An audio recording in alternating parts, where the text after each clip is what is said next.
Ben Foster is a writer, cryptozoologist, and he hosts a podcast called Midnight in Kentucky that focuses on weird creatures across the state of Kentucky. What do you think is happening in this area? I think that we have a major werewolf problem here.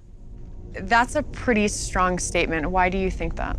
Strange things happen in Kentucky for as long as human beings have been here. The legends span back to the Native American tribes, who actually called this area the Dark and Bloody Ground.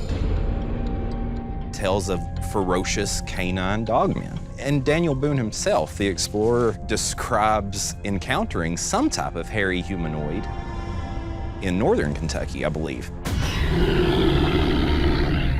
This area that we're in now is particularly high volume for these types of events. Not only is there the llama farm incident, there were a series of attacks in Monroe County. And finally, there's this. What is this? These are documents from a police investigation on the mutilations.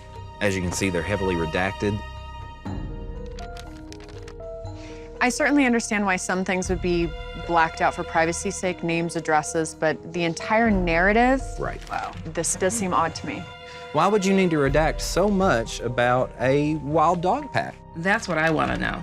It doesn't make sense. This raises more questions than it does answers, but I'm still not sold that this is a werewolf committing these attacks. I have an eyewitness. He's had an encounter with one of these things. I'm sure he'd love to speak with you all. Okay. Wonderful. Great. Heidi and Ben are convinced that there's some sort of cover-up going on, but there could be another reason to explain what's happening.